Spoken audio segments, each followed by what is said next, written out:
In the year of our Lord, 1701, the Republic of Venice went to war with the sovereign monarchy of Ralston. This war was over passage rights through the Adriatic Sea, though this point will rarely be brought up when the war is discussed by future historians.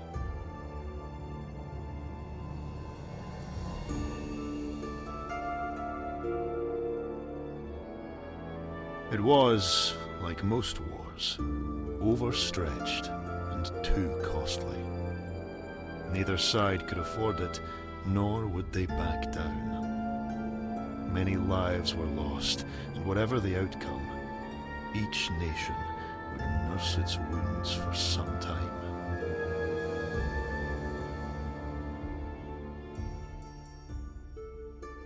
The war raged on for 6 years, draining both countries' resources, but the Republic of Venice was older than Ralston and had deeper pockets.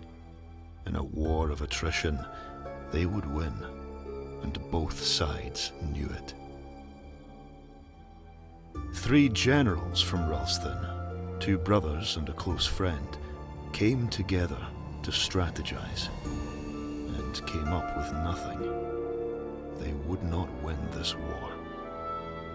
In desperation, one reached out to a dark power and was told to make pilgrimage to Golgotha. With no other avenue, they spent 1 month sailing to the walls of Jerusalem, where they docked under cover of darkness. On the hill where the man named Jesus died, they met a figure, too old to identify as man or woman. It offered them a book, an already ancient thing made of pale leathers and filled with symbols that hurt their eyes to look upon. The thing smiled as they took it, a smile made of too many teeth. Full of dread for what they had seen and what they were about to do, they sailed for another month to get home. Things had gone badly in the time they were away.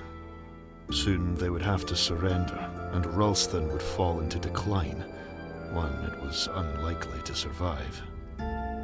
Whatever doubt the men had about using the knowledge in that book, their mind was set now. They cast its pages open and chanted dark incantations. And lo, did the dead walk upon the earth that night. Undead sailors hauled themselves into the Venetian boats. Soldiers dragged themselves from battlefields and clawed up from shallow graves to drive the Venetians from the land. The war was won. The Venetians could not fight Ralston's impossible numbers.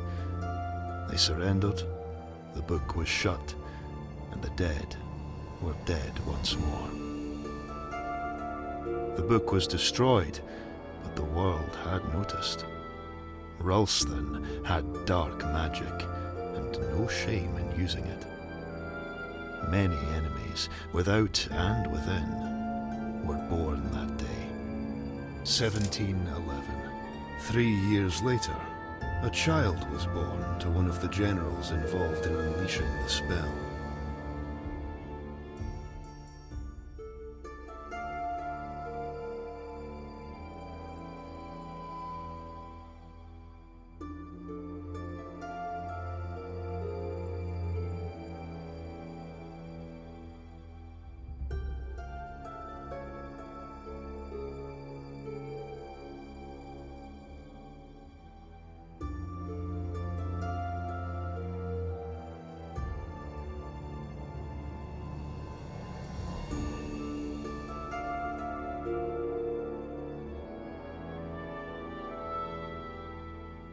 A beautiful baby boy.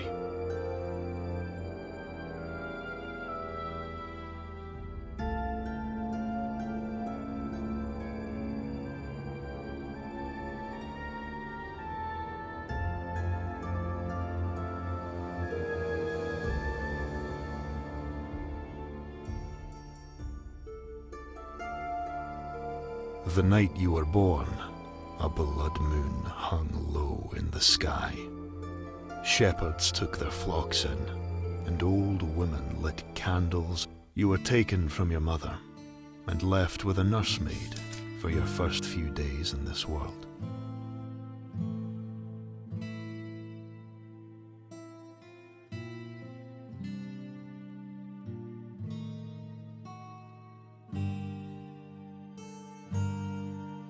She was a kindly girl. You were born into wealth, and it was a lonely 1718. One day, as you play, you hear a rustling coming from some trees. You all freeze. Then a stone whizzes out of the green and hits you on the head. You stare in disbelief. You scan the tree line and spot she throws another stone at you, but you are ready and avoid it. Stay still! I need you to bleed enough for a ghoul to sniff you out. She calls out. I want to see. You'd want to be careful. In a panic, she dropped her stones and looked in the branches around her. You lie! Run, Sophia! Run! You screamed, hurting your lungs. Once she saw your worry, the colour drained from her face. She dropped down from the tree and ran, crying, back to the dead man's gate. That's when Flip dropped from the second tree. She had been too busy. That night, you look out. You can see one of the people. Years later, 1721. One morning, your mother comes to your school. She takes you out. Her mannerism. She is normally so distant, but she brings you around the town. First, you stop to buy sugared apples. Then she takes you shopping. New clothes. You walk the city walls, and the two of you take in the view. The sea to the west, the hills to the south, the forest. You protest. She cries. When she stops crying, she doesn't remember where. A few days later, your carriage rides out of town. How do you feel as you are taken away?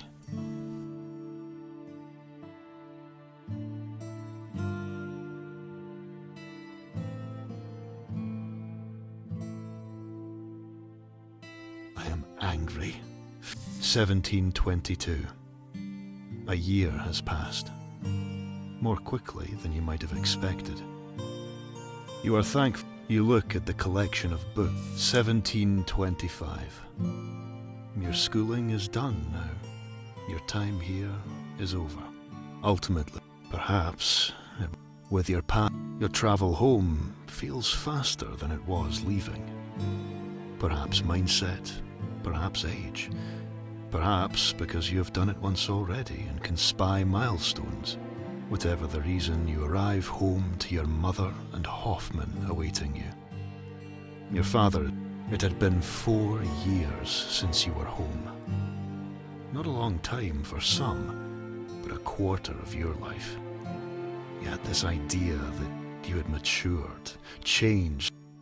You tell her of the books. Despite this, at 1727, you are woke. It is only once you are out of the country that you hear of the war. Eventually, you look up the other soldiers you trained with. Most were deployed across the country to help fight back the dead. Very few survived. Those that were not. 1729. Your training complete, you land your first post. You are given you wear fine clothes, court beautiful people, and eat and drink well. You gain some weight on this posting. Why not? 1731. You are through the early years of your career now. You have earned some recognition and accolades, some time from work, and a purse are made available to you. As you take some time to enjoy this leave, a terrible thing happens to you. A hunt you had ridden out to, and you steadied yourself. He advanced to check on his prey. Lying behind it, your arrow went. When you came to, Elsa, you were on horse. 1733. When you learned of your father's death, you were caught. Something changed in you then. I wanted now, days later. Home to bury a man I never really knew, and now never would.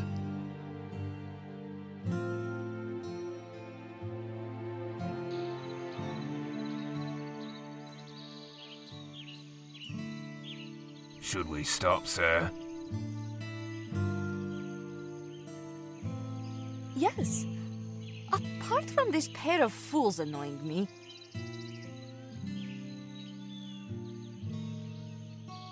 Stay out of this. It is none of your business.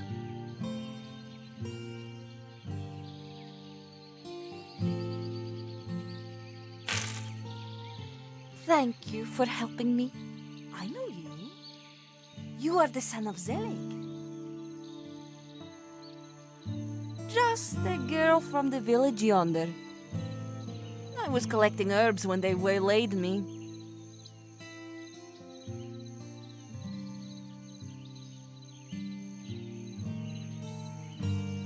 The protection of the city is not and outside its walls. This much of a words are true. In recent times, I never travel beyond the city without a weapon.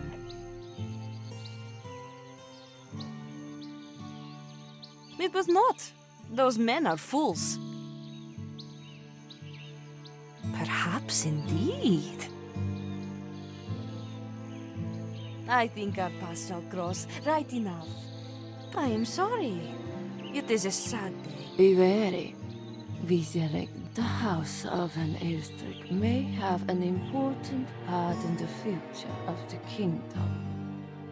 Do not presume to know who your friends and enemies are. Whoa there.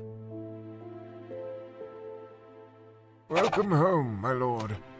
I trust your journey was a pleasant one. If Sir wishes to go inside, I shall follow along with the luggage.